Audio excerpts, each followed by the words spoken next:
aussi l'honneur et la joie que nous avons de mener cette conversation. J'ai pas une présentation aussi élaborée et bien faite. Moi, je vais être plus spontanée, mais quand on m'a proposé de modérer cette conversation, j'ai accepté tout de suite. Et après, je me suis dit, mon Dieu, j'ai une semaine, il faut que je voie tous les films de Cuarón. Oh, pauvre de toi. Non, c'est surtout que je me suis dit, mon Dieu, il est tellement reconnu qu'il doit y avoir beaucoup de films. Je n'ai vu que Children of Men, Gravity et Mama también. Et je me suis dit, bon, bah, il va sûrement falloir que je voie 10 ou 15 autres films en une semaine, mais je le ferai parce que ça sera un grand plaisir. Et après, quand j'ai regardé sa filmographie, je me suis dit, mais finalement, il n'y en a pas tant que ça. Ce qui est fascinant, parce qu'en peu de films, il est devenu un des cinéastes les plus célébrés et les plus fascinants de notre époque. Et puis, quand j'ai regardé les films, ils sont tous extrêmement différents. Ils ont bien sûr des points communs, mais la première question qui m'a traversé l'esprit, c'est pourquoi est-ce que vous n'avez pas fait beaucoup plus de films? En tant que fan, je me sens frustrée parce qu'il faut à chaque fois attendre 6 ou 7 ans pour voir un autre de votre film. Si moi j'étais vous, avec le talent que vous avez et avec le prestige que vous avez, je tournerais tous les ans. Mais bon, évidemment, je dis ça et ça ne sera pas le cas si c'était vrai. Parfois, je me demande pourquoi je ne fais pas plus de films. Il y a plusieurs réponses. La plus courte, c'est de dire que je suis un gros flemmard, moi aussi. Mais ce n'est pas tout à fait vrai. J'aime bien vivre. J'aime bien ces trous entre les films. J'adore le cinéma, mais j'adore aussi ne pas faire de cinéma. J'aime vivre la vie sans cinéma. Et voilà, ça explique un peu ma lenteur. Et puis en même temps, il me faut du temps. J'aurais aimé être plus prolifique. Je vois beaucoup de mes pairs, de mes amis qui le sont. Ils enchaînent les films et j'admire vraiment cette imagination débordante parce que pour moi, les réfléchis au projet, mais en y réfléchissant, je me dis, si je le fais pas, c'est pas grave. Si je le fais pas, quelqu'un d'autre le fera mieux. Il faut qu'on aime tous les deux quelque chose. J'ai lu aussi qu'il était censé faire l'image de Roma, mais que finalement vous l'avez filmé vous-même. Le résultat est magnifique. Qu'est-ce qu'il a dit quand il a vu le film sur l'image de Roma? Il a beaucoup aimé. Il pouvait pas le faire parce que 2 ou 3 semaines avant de commencer à tourner, il n'était pas disponible et donc j'ai dû chercher d'autres chez FOP.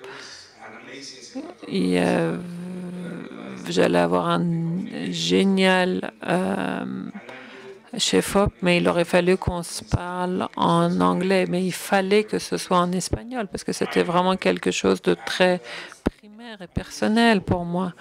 Et c'est Chivo m'a dit, mais tu connais le film tellement bien, tu sais exactement, tu connais les outils, fais-le toi-même. Et il a été extrêmement présent. Il m'a vraiment soutenu sur des aspects techniques. Il m'appelait tout le temps et il est très complémentaire. Ça a pris ça a été plus de temps pour vous à la fois de vous occuper des acteurs, de les diriger et puis en même temps d'aller faire l'image. Je vais vous dire comment ça se passait.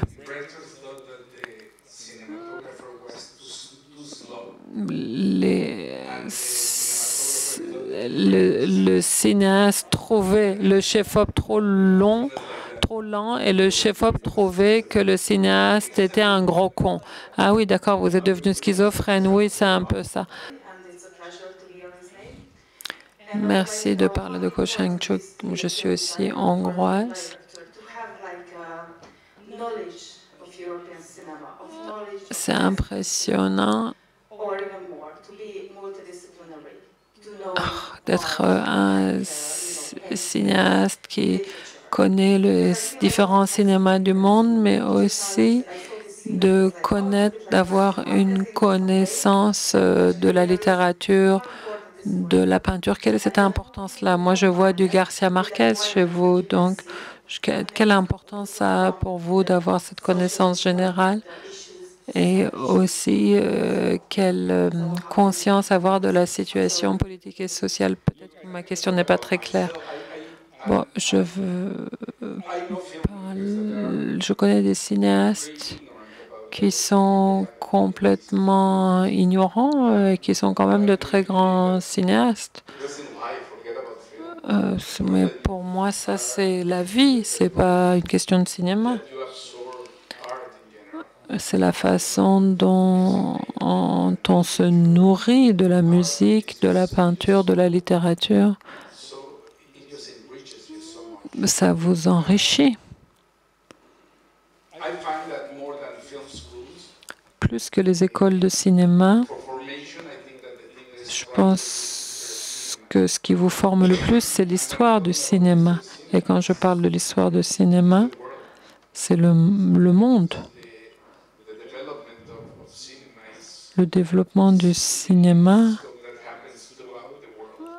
se développe à travers le monde. Pour moi, ça a été très important dans ma formation d'être exposé à ce cinéma.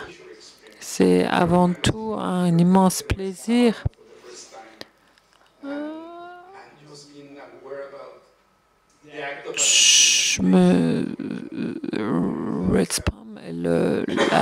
Le degré d'imagination que ça suppose est incroyable et je ne comprends pas qu'on ne parle plus de ce cinéma, de ce cinéaste hongrois et de la grande tradition du cinéma hongrois, une grande tradition de cinéastes et de directeurs de photographie, de chefs opérateurs.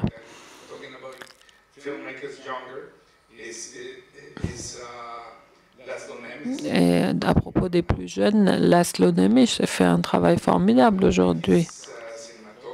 Et Mathias, son chef opérateur aussi, ils sont incroyables tous les deux. C'est une des meilleures collaborations aujourd'hui.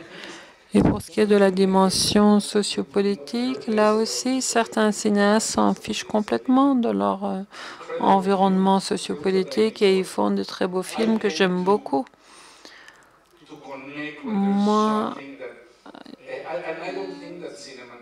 je ne pense pas que le cinéma doive nécessairement être sociopolitique. Je pense que le cinéma le plus pur, c'est celui qui est dépourvu de tout cela. Regardez Tarkovsky.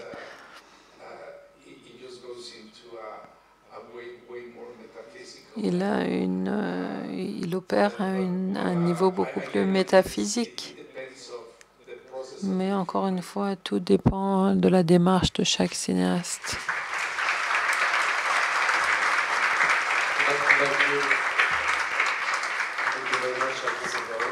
Merci beaucoup. Merci à vous deux.